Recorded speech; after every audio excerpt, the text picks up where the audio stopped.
Welcome to the Action Lab Leadership Podcast, the show where we have honest, unfiltered conversations with business leaders. I'm Danny, the founder of Action Lab Leadership, and today we're joined by Michelle Gruening, one of the coaches here at Action Lab Leadership, and she also happens to be my wife. Michelle, welcome to the show. Thank you so much. I'm happy to be here. And the day that we're recording this also happens to be our 13th wedding anniversary, so that's pretty exciting. Exactly. Happy anniversary. Happy anniversary to you as well. We'll officially say it in front of the world. Yes. So let's start this conversation where I always do with these podcast episodes. Leadership is a word that means a lot of things to a lot of different people.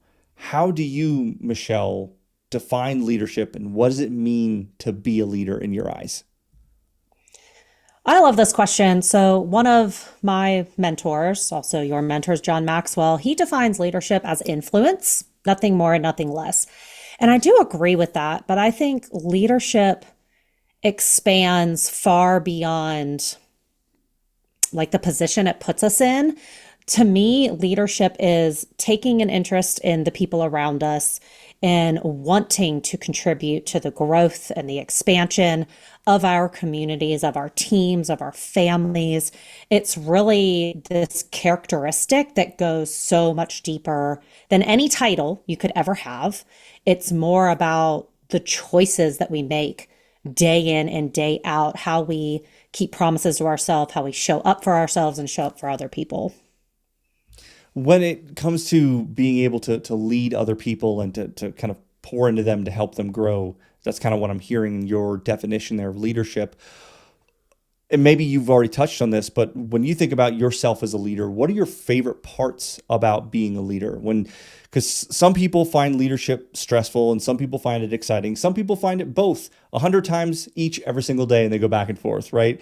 But in your eyes, what is your favorite part about being a leader?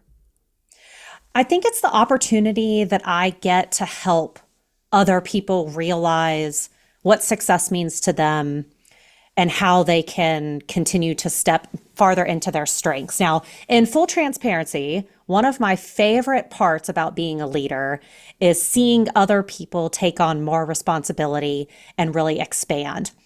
Simultaneously, one of the hardest things for me as a leader is to delegate. So those can kind of come in conflict a lot. And that's something I hear from leaders a lot is that we want to help other people expand their responsibilities, yet we still have what some people might say preference for control in the things that we do. And so, but some of the things that I really love about being a leader is really helping people get clarity on what they want from their own leadership journey. Maybe they're a first-time manager. Maybe they've never seen themselves as a leader. And so for me, as Michelle, but also as a coach in my own right, is three of my core values are openness, curiosity, and encouragement. And at the end of the day, one of my favorite parts about being a leader is just making a big deal out of people's wins, out of the things they're proud of, and being that source of encouragement. Because encouragement is great no matter who it's coming from, but when it can come from someone who is viewed as a leader and who really holds that title in a serious way, we have a lot of impact as leaders. It can just be that much more meaningful. And so that's one of my favorite parts is just to get to highlight other people and help them celebrate their wins.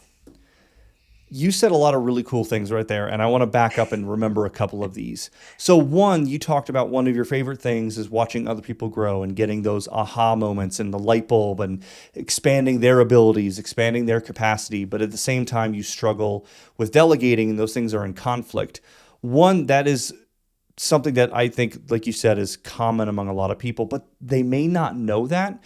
It takes a lot of self-awareness and reflection to realize the way that we show up and the things that we love can be in contradiction to the ways that we act at times.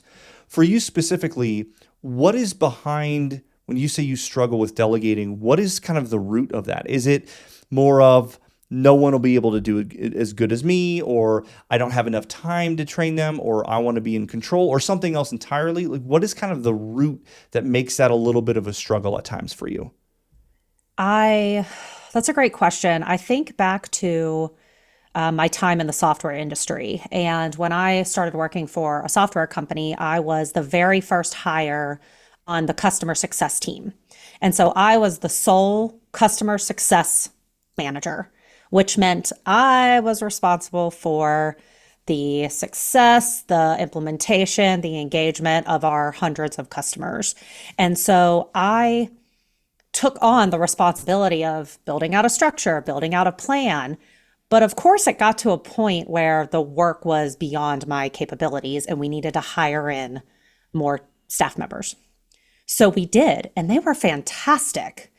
But for me, I enjoy training. I enjoy helping people implement new strategies, new tools, new processes into their work. I don't think it's that I don't believe other people can do it as good as me. I think if I'm being super honest with myself, I don't want, sometimes in those scenarios, I didn't want to scare away new people with the amount of work that was actually going to come their way. And so I think part of me was trying to protect them from like an onslaught of new work. But if I go even deeper, because this is the real honest conversations, right, with business leaders, is I think there's a part of me that doesn't want to make other people feel like the work is a burden. And so I just hold the burden, but never say that it's a burden. And so I try to keep stuff to myself sometimes to quote unquote protect my team members. And then that's where the dichotomy of leadership comes in is I can't help others grow if I don't relinquish some of that control. And so that is awareness is the first step. But for me, I do think it comes down to I want people to have a consistent, organic, yes, with a bit of a stretch, growth plan. And whereas a lot of the work that I've had, I've just been like tossed into the burning fire pit and people were like, good luck, see you later. I don't want to do that to other people. So that was a bit of a long-winded answer to say, I think I do it because in my head, I'm protecting other people. But through a lot of my own self-reflection work and continuing to grow as a leader, I know that's a red flag on my side that I'm still working through. Well, here's the interesting thing about this is even though you and I think and talk about leadership constantly, we think and talk about personal development constantly. This is part of what we do. Neither of us are perfect. Neither of us have figured it out. We know every single answer to every single leadership problem. We're all human beings getting through and learning and growing every single day. And as you were describing that, not wanting to throw other people into the deep end and into the fire and maybe wanting to protect them a little bit. I remember one of the first times we were talking about that concept, maybe a couple years ago, and you came up with the name of it that I love, which was the protection paradox, where we have this desire to protect our team from whether it is the work itself or maybe that one customer, that one client's really tough, or maybe that one boss over here, whatever the case may be, we want to protect them. But in doing so, we're preventing them from being able to grow. So by protecting them, we're actually hurting them in a way. And I just find that such a fascinating concept, and it's such an interesting kind of paradox to kind of hold in your head. Yeah, it really is. And it helps when you can hold that paradox in your head, it helps you expand to have that skill set of being able to hold two contradictory yet true thoughts in your head at the same time. And I remember when I was doing a lot of reflecting on some past experiences I've had working for other people. And that's when I realized that I thought I was being like the mama bear, protecting my team from the tumultuous, whiplash versions of leadership at that company. But in hindsight, I wasn't giving them the chance to learn how to ride those waves, to learn how to weather those storms.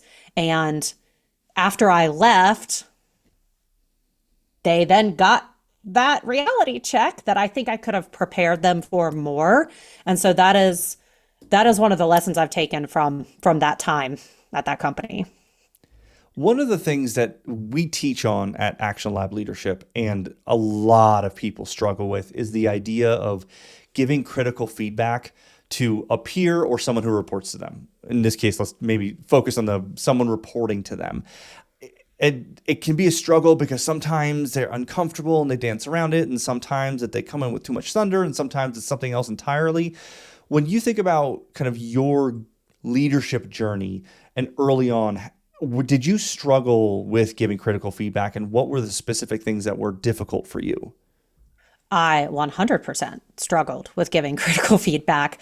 I've had a very varied career. I've worked in a lot of different industries, and one of the industries I worked in was the special events industry. I worked for a modern art museum running the special events department, and I was just a young whippersnapper back then, about 26 years old, 27, and I was thrust into this opportunity to lead a team of people that were twice my age, and they had never heard of me before. And I was being pressured to change the structure of that department. And so for me at that point, I hadn't given anybody critical feedback before then. It was all new to me. So at that point, I was very timid. And I thought the only way to establish myself was if I just did it super direct. And looking back, probably was considered a little abrasive. But I thought that was the only way somebody was going to listen to this young kid at the time. So I remember less than 6 months into that role, I had to let somebody go who had been there for 5 years, and they were twice my age. And it was terrifying. I had a full list of notes, and I literally read from it. And it was, I went into a cold sweat just thinking about it at that time. And so because that experience was so far on the direct kind of aggressive side of the spectrum, when I shifted into the technology industry, I swung to the other side where I wanted my new team members to like me. I was an outsider coming from a non-technical industry, and I became a bit too friendly. And so the feedback when I gave it was too soft, and it didn't land. And we would need a lot longer of a podcast episode to really get into some of those stories. But for me, I've definitely struggled with it. And I think over the past several years, I've really come to this place where I am more confident and comfortable in delivering critical feedback because I know it's a rhythm. Every person you're delivering critical feedback to has a different communication style. And as a leader, it is our responsibility to know what those communication styles are, because not everyone is going to respond to a lot of thunder behind your critical feedback. Whereas some people will get so panicked and put their walls up if they hear any rumble of thunder. And so for me, it's really been being able to figure out, how can I lead with curiosity? Coming back to one of those core values of mine, and helping to address the actions and the behaviors of the person instead of their identity as a person. And that shift of going from you are this because of this to I noticed you did this, how can we come at the problem together, has really helped me grow, and I think has gotten more positive response when you come at it from a place of truly wanting to understand and grow, as opposed of a place of just disciplinary action. It's interesting as you were describing that, something that popped in my head is that if we kind of think of two ends of the spectrum here, assuming something is just has two outcomes, really, really blunt in one case, and then there's almost an overcompensation to the other side of being too soft. And then it's almost like, and I'm just processing this in real time, it's almost like as we grow as leaders, everything new that we try, we're probably on one extreme end of something and we overcompensate. And the whole idea is as we go to make those overcompensations smaller and smaller and smaller as our skill set grows, so that as we make adjustments, it's not making some giant change in how we show up. It's let me just tweak this wording, or let me change the way I communicate with that one person. So it's less of a dramatic back and forth, and over time they become smaller and smaller in certain areas as we become more experienced. But not just experienced, we can reflect and intentionally grow and extract the wisdom in order to make those proper changes. So it's kind of like we're just trying to mitigate the whiplash as we get better and better at leadership.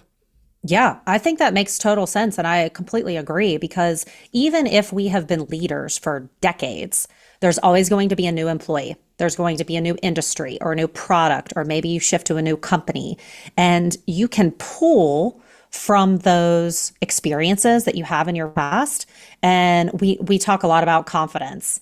And it's really being able to build that kind of situational confidence where you have a huge list of experiences and strengths and skills in your toolkit. And you can pull from those because you kind of hear like echoes of past experiences. And I think that's what I would encourage leaders, especially new leaders, not to be afraid of that kind of shifting back and forth, because that's the only way to ever know how we can improve. And where we are really succeeding is we have to try. I know it sounds so simple and cliche, but truly we will never know what we're capable of if we don't try and go a little too far to the left and try again and go too far to the right and try to come back and find that equilibrium. So it's all, I mean, a lot of leadership is trial and error, but not being afraid of the error. So it's trial, error, reflect, learn, improve.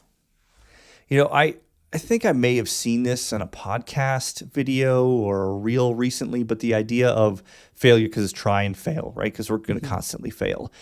And there's so many people have this a very tough relationship with the idea of failure. It feels very heavy, feels very difficult. It's the last thing they want to experience. But at the same time, if any of those people are also into fitness, and if they go into the gym and let's say they lift weights, one of the things that people do when they're building muscle is literally lift weights to failure. And I've never, ever once in my life seen a person who is in the gym lifting weights till failure and they couldn't get a rep and they internalized something about themselves about like, oh, I can't do this. And it's just, they understand it's part of the process. And I think it's so interesting how people can disconnect their identity from failure and something like that. But then in work, it's just our identity is so attached to the outcome. It's, well, if I failed, that means I'm a failure. And if I'm a failure, dot, dot, dot, dot. And there's all these crazy stories and meanings that we attach to those. Yeah, I mean, leadership is a muscle, if you want to take it that way. Of when you're in the gym and you're exercising, you're literally building your muscles. Failure is part of that growth process. So if we can look at our leadership skills as a muscle that we continue to flex and grow, and the only way we get stronger is to stretch ourselves. The only way we can expand our influence is to stretch ourselves to touch more people, to impact more people. And every success point is, what do they say, is paved with potholes of failure along the way or something like that. We're going to make that the new saying. But failure is part of the process. And I would say it's only really a failure if you don't learn anything from it. Like it's only a failure if you just stop and throw up your hands and are like, I'm out. There's always something to be learned. I want to go back toward the beginning of this conversation. You talked about your personal values, and one of them is curiosity. It's a big part of who you are. What are the ways that you as a person, whether it's through leadership or any other thing, what are the ways that you scratch the itch of curiosity? How are you able to lean into that curiosity on a regular basis? For me, curiosity is about myself, but it's also about new topics. It's about different perspectives, different belief systems, different origin stories. So I know one of the things that I do is listen to the Daily Fire and this Growth Day app by one of my other mentors, Brennan Burchard. And there's a couple of folks on there who I listen to their kind of spiel, like their little talk. And it is always a flex. It's me flexing my curiosity muscle because I don't necessarily jive with this person's delivery or personality or kind of anything. But if I just shut off any opportunity to learn from this person because of some preferential differences, I am potentially losing out on so much. So for me, that's one of the ways that I flex my curiosity. And it also helps me get curious about myself because I'll reflect on why is it that I feel friction with this delivery style? What is it about me that is, putting up a wall for me to hear what this person is saying? That's one of the ways. But for another way is, a couple of years ago, I joined this women's community that's a worldwide community. And when I say literally every belief system, background, income bracket, different type of view is in this community, I am not exaggerating. And so that has been a beautiful masterclass for me of getting to know people who I would never have voluntarily gone to hang out with. But because I'm putting myself in situations to expand my curiosity, it's allowing me to tap into it. And so part of that for me is just like, I never thought about it that way. Will you tell me more? Or, I'm not really understanding where you're coming from, but I would love to understand your perspective. Like, I'm just curious, how did you get there? And that's part of how I lead too, is I try not to make assumptions. I'm not perfect, but I try not to make assumptions. And more than most, as I normally start with, I'm just curious. How did you get to where you are today? Or why is that a problem? Or how can I help? Curiosity is, we have that value in common. I'm also a very curious person. And it's interesting if you want to look at curiosity as a strength, but any strength taken to the extreme can be a detriment at times. And I know for me, one of the things that I can struggle with is because I'm curious, I can use that as an excuse to become more distracted of why, of course I need to watch this next YouTube video about this random topic because I'm really curious about that thing, or watch this TED Talk or whatever it is, and dive down these rabbit holes of things that I really don't need to be learning, but I use curiosity as the excuse of distracting myself. Is that something that you experience yourself as well? That is such a good thread to continue to pull on because curiosity, I love that where any strength taken to the extreme can kind of become a detriment because we could say, oh, well, I'm just so curious. I'm going to keep researching for a year before I make a decision. That's no longer curiosity, that's procrastination. And you have to have the awareness to be able to know where that line is. So for me, I know some of the things I get curious on is I will go down real quick, like hyper-fixation rabbit holes, like with hobbies. I will learn a new hobby, and then all of a sudden I started to learn how to loom. If anybody knows how to loom knit hats, you, I've never stood in a yarn aisle for so long, getting curious about the different yarn types, when in reality, it's a brand new hobby. And I need to still prove to myself that I have the consistency and the interest to warrant quite a yarn supply. So that's just kind of a silly example. But sometimes I can get super curious especially when it comes to maybe like a vacation or I'm planning a trip, is I want to know kind of all of my options before I get there. But one of the things I'm really leaning into this summer is spontaneity, which can kind of be in contradiction with curiosity at times. So it's really a dance for me. It's a bit more of a rhythm. Like I like to be curious because it helps me create more certainty. The more things I'm curious about and get the answers to, the more certainty I have. But I also know the power of variety, which comes from spontaneity. So it's just kind of like learning how to blend those two and incorporate both into my life more. As you were talking about the yarn, which I love that. I've never stood in a yarn aisle being so curious about the different types. There's also another, there are so many things that come up in these interviews that I never planned to discuss. It's just interesting curiosity threads that I pull on. There's also an example that if you'd like to share, the example of the ukulele that you used to use as a kind of a symbol for where your mindset is and what the things that you focus on and choose to do. Could you enlighten the listeners on that story? Sure. So a few years ago, I decided it was like the top goal that I needed to focus on in my life to learn how to play the ukulele. I bought a ukulele. I signed up for the monthly lessons.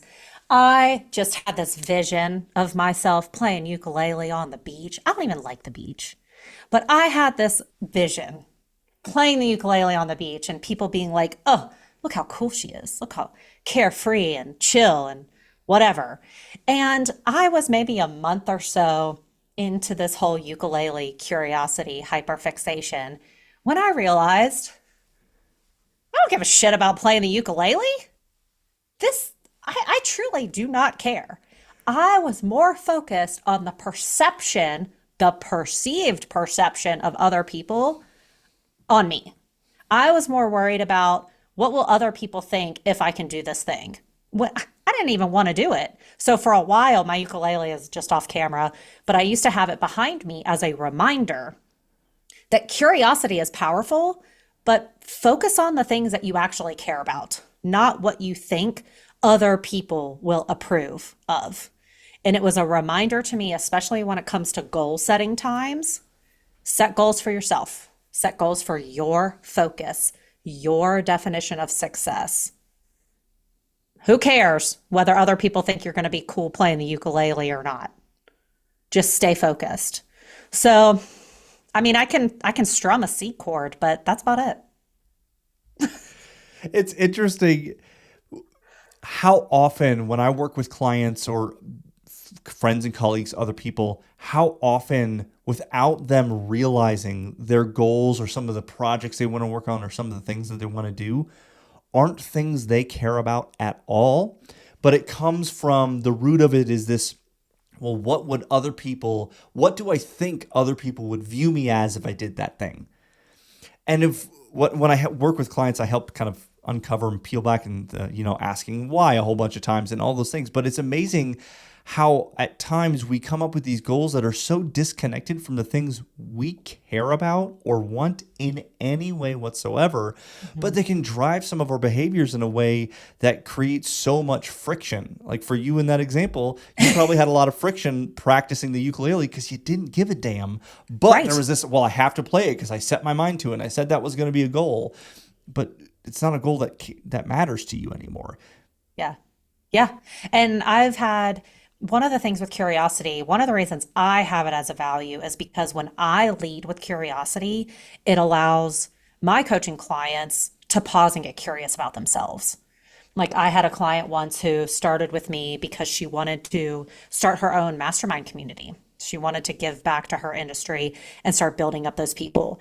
And that's a worthy cause, right? It's very important to have that type of community, that type of accountability. But when I got really curious about the why, it allowed her to pause and go deeper and tap into her own curiosity. And she went so deep as to realize that, sure, that was a goal. But what she really wanted to do more than anything for over a decade was to write her book. But she had never been given that moment of someone else's just genuine curiosity about her to give her that space to recognize what she really wanted. And that's one of the gifts that we as leaders have is when we can use our curiosity as an opportunity to give the people we're working with just a space to breathe for a second, to really reflect and ask why. So many beautiful things come out of that.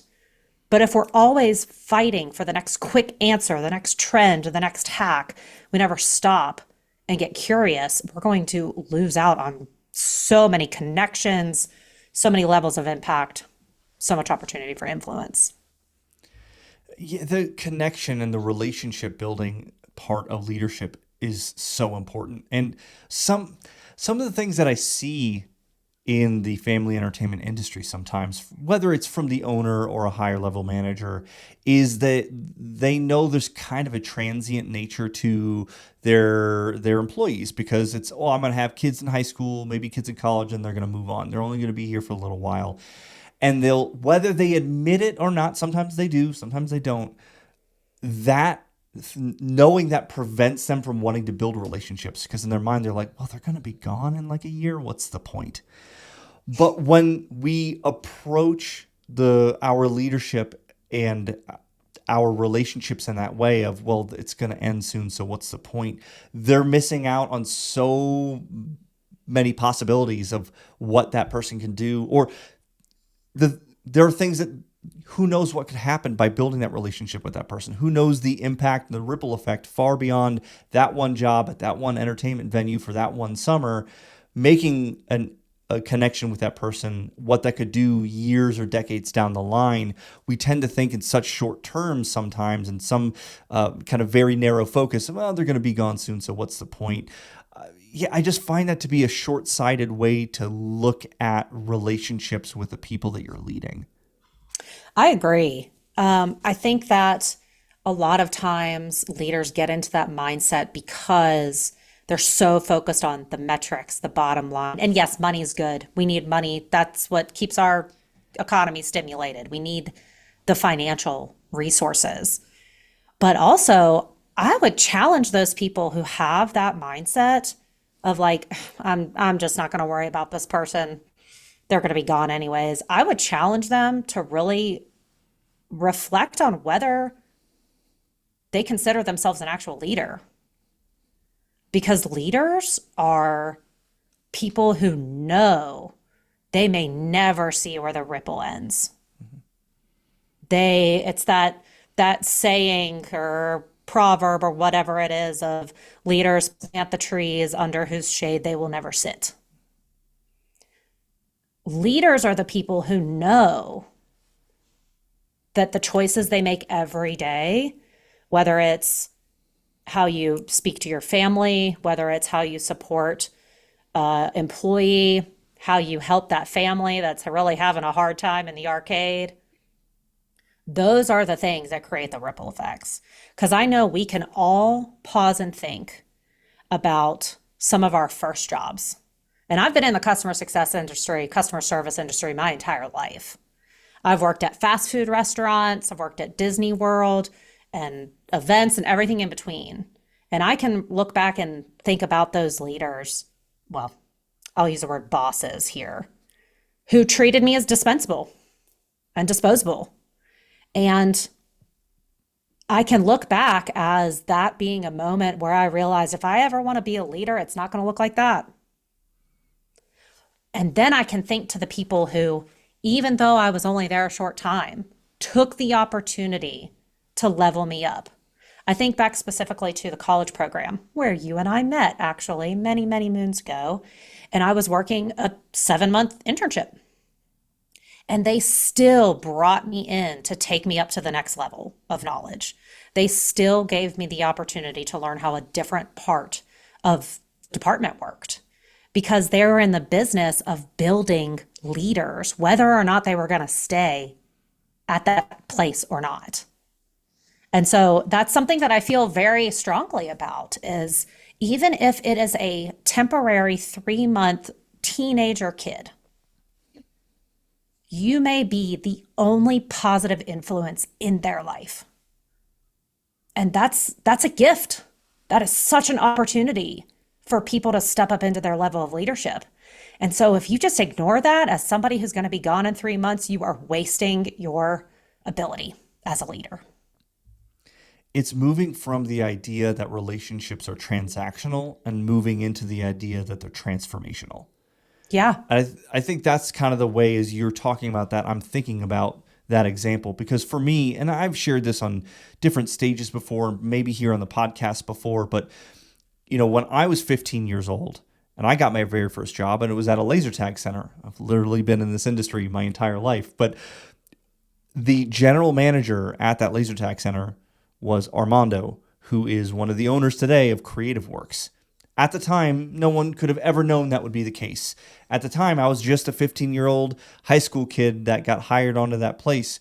But he treated all of us so well, and he focused on his ability to transform us and help us become more confident, help us become and up our skill set and all those different things. He worked on the transformation side to the point that we can fast forward many, many, many, many years, and I'm still working with him today at Creative Works, and he is my business partner in Action Lab leadership. And that's not to say that for anyone who runs an entertainment venue or any other kind of business that, well, every one of your employees is going to be a future business partner or stay with you for, 10, 20 years. That's, of course, not going to be the case with everybody. And it may not be the case with anybody. But when you treat the relationships like maybe that could be, the effect that it has on the other person is monumental. It's that ripple effect that goes beyond this moment, beyond this season or this year or whatever it is in your business, that will ripple effect through their life and their future. Yep. So I feel like we could keep talking on this for so long. I have so many different things. But I think we're kind of maybe coming to the end of our conversation here. As we're wrapping up, one of the last things I wanted to ask you is we talked about curiosity and how taken to the extreme, that can also lead to procrastination. Are there specific areas that you tend to procrastinate on, or certain types of projects that you struggle with most when it comes to procrastination? And what have you learned about the ability to get yourself into gear in those areas? Coming in with the heavy hitting questions today. I am someone who doesn't like to let other people down. So if my work or if the project is affecting more than just me, so if it's part of a team or if it's been asked by somebody else for me to accomplish, it is always goes to the top of the list. And so what tends to happen is I tend to procrastinate things that in my sight only affect me. And so that's things like procrastinating. If I think about in my own coaching business, it's procrastinating the launch of my newsletter because I was too focused on wanting to help other people. So I tend to procrastinate things that in my eyes only affect me. And I tend to always show up for other people first, which I think is one of my strengths as a leader, is because I really do want to show up for other people. But I have to turn that back to me, reminding myself that leadership starts with the self. I have to be able to lead myself. So when it comes to procrastinating things, definitely things like getting my newsletter launched, which thankfully is now, starting my own podcast, which is thankfully out now. But the reason that I took so long to really get those things going was because I didn't think it would necessarily, like, nobody else was counting on it. Nobody else knew about it. So I could procrastinate it. So for me, the way that I get over some of those procrastination challenges is I tell people about them. I say, hey, I'm working on this project. Feel free to ask me about it anytime, and help hold me accountable. So those are just a couple examples. You had mentioned that people, you have to start by leading yourself, and the viewers and the listeners of this podcast are also leading themselves by watching and listening to podcasts like this in order to grow in their own skills as a leader, or in business, or anywhere else in life, or maybe it's just purely entertainment as well. As we wrap up here, and if you consider the listeners and the viewers of this podcast, what is one recommended action that they could take today in order to level up their leadership skill set, in order to become a better leader within their business, within their family, within their community, within anywhere they define that? What is one action they can start taking today? This is also a reminder for myself. So I say this from a place of growth also. What I would challenge everybody listening to do is keep the promises you make to yourself. That's the action. In my perspective, that is the fastest, most surefire way to build your own self-confidence, is by keeping the promises you make to yourself. So I would challenge you all listening out there, look at that list of things you said you were going to do today, this week, this month. What is the thing you keep putting off that is sitting in the back of your mind, eating away at your confidence because it remains on the list? I challenge you to take the action of putting that into motion. Take a small step, take a big step, but just make progress on those promises that you have made to yourself, because they matter too. Make progress. I love that as a way to close this out. Michelle, thank you so much for joining us here on the Action Lab Leadership Podcast. It's been awesome having you. Thanks so much for the opportunity. And thank you to everyone watching and listening to this podcast. If you enjoyed the episode, don't forget to subscribe and maybe send this episode to somebody that you think might enjoy it. Now go out there, take action in your business, and become the leader that your team needs you to be.